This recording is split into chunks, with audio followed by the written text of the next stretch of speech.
Hello लोगोफोर, आं नोंथांमोननो दिनै मोनसे गोदान स्टोरी लानानै फैलायबाय। दिनैनि स्टोरीया जाबाय न' खाथिनि बिबनाङा बिबाजैखौ लानानै खारो। लोगोफोर, बे स्टोरीया रियेल। लोगोफोर, स्टोरीयाव मख'नाय मानसिनि मुं आरो एड्रेसफोरखौ एसे गोमानाय जादों। बे स्टोरीयाव मख'नाय एड्रेसफोरा सानखांनानै लिरनाय। अब्ला थौदो स्टोरीखौ जागायनोसै। लोगोफोर, बे स्टोरीया बाक्सानि। बिनि मुङा उत्पल। बिनि बैसोआ प्राय 35 बोसोरसो जागोन। बिसिया बिनि हारसामोन। बिसोरहा सानै फिसाज्ला दंमोन। सासेनि बैसोआ 5 बोसोर आरो सासेनिया 7 बोसोर। नखरनि हालोदा बारा मोजां नङामोन। बेनिखायनो उत्पला बायजोआव खामानि मावहैनो गोनां जादोंमोन। बियो बेंगालराव खामानि मावहैदोंमोन। बेंगालराव बियो लेबार मिस्ट्रिनि खामानि मावोमोन। सानसेयाव बियो 900 रां खामायोमोन। जाय सेंग्रासाया बिनि बिसिखौ लानानै खारदों, बै सेंग्रासानि न'आ उत्पलनि न'जों नांजाबनायमोन। अर्थात बिसानि न'आ लागालागिमोन। उत्पला बिदिनो न'निफ्राय बेंगालर आरो बेंगालरनिफ्राय न'सिम थांलाय फैलाय खालामोमोन। बियो बोसोरसेयाव खेबसेबा खेबनै न'आव फैयोमोन।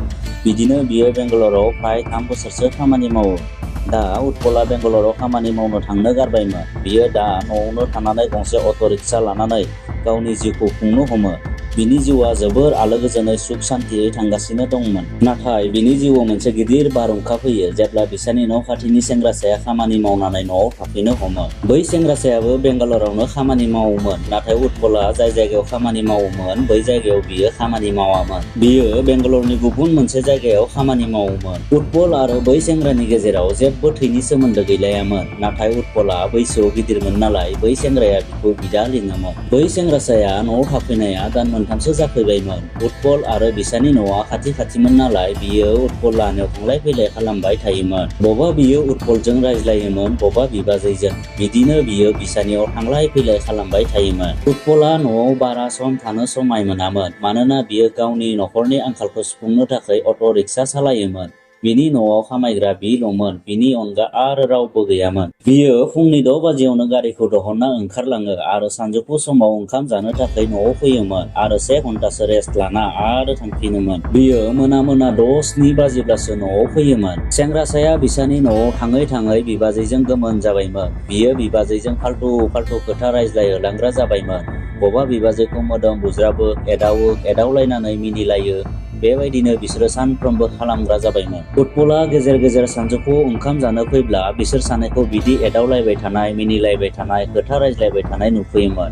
नाथाय बियो जेबो बुङामोन। बियो गावनि बिसिखौबो जेबो बुङामोन। मानोना बिनि गोसोआव जेबो गाज्रि साननाय गैयामोन। बियो सानोमोन, गामिनिनो गथ', बिदि एदावलायखायो इसे इलाखौ। नाथाय जाथाया बैखालि जायो जेब्ला उत्पला गावनि अट' रिक्साखौ लानानै फुंनि 6 बाजियाव गावनि खामानियाव ओंखारलाङो।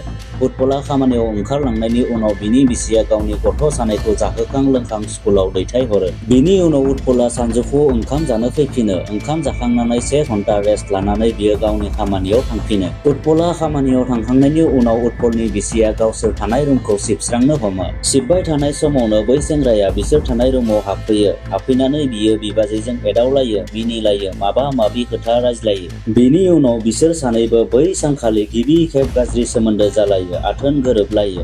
बेबायदि जालायखांनानै सेंग्रासाया दसे समनि उनाव गावनि न'आव थांनायसै। ओजोंहाय उत्पलाथ' बेफोरनि सोमोन्दै जेबोखौनो मिथिया। गावनि बिसिया सोरजों मा जादों, सोरजों मा रायज्लायदों बेफोरनि जेबो खबरानो गैया। बेबायदिनो बिसोर सानैबो मांखोनै गाहाम गाज्रि सोमोन्दो जालायो। मांखोनैनि उनाव सानसेखालि उत्पलनि हिनजावा उत्पलखौ खामानियाव दैथायहरखांनायनि उनाव, गथ'फोरखौ स्कुलाव हगार हरखांनायनि उनाव बियो बै सेंग्रासाजों फुंनि 10 बाजिसोआव खारफालाङो। जेब्ला मोनाबिलियाव उत्पला न'आव फैयो, अब्ला बियो फिसाज्ला उन्दैखौ गाबबाय थानाय नुयो।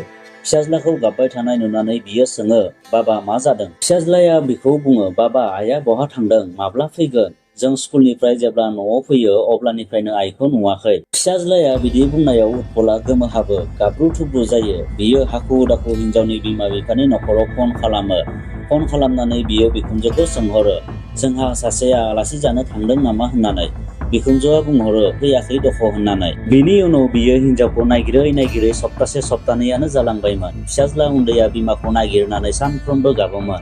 उत्पला उपाय गैयिनि बे खोथाखौ निउसाव होनायसै। बियो निउसाव बुङो, "नों जेरावनो थाया मानो न'आव फैफिन। फिसाज्ला सानैखौ गारनानै नों बोरै थांखो?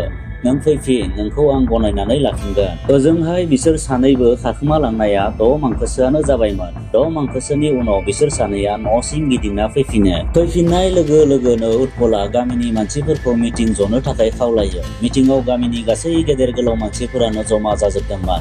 बै मिटिंआव गामिनि प्रेसिडेन्ट आरो गामि बोराय गासैबो दंजोबोमोन। मिटिंआव बिसोर सानैखौ सिगांथिंजाय गसंनो होनानै बिसोर सानैखौ समाजनि मानसिफोरा सोंनो हमो, हुमखि होनो हमो, बिसोर सानैखौ बुनो हमो। समाजनि मानसिया बुखांनानै सेंग्रासाखौ मोनसे लेखायाव साइन खालामनो होयो। बै लेखायाव लिरनाय दंमोन दि जुदि सेंग्रासाया बे हिनजावसाखौ आरोबाव लानानै खारफिनो अब्ला बै सेंग्रासानि हा-हु, खा-सम्पति गासैबो समाजनि जाजोबगोन होनना फोरमायो। बिनि उनाव मिटिंआ बायो। दा उत्पलनि बिसिया उत्पलजोंनो थायो। बिनि उनाव माबाफोर जाथाय जायोब्ला आं नोंथांमोननो बिनि आपडेटखौ लाबोगोन। अब्ला लोगोफोर दिनैनि स्ट'रिया एसेनोसै। गोजोन्थों।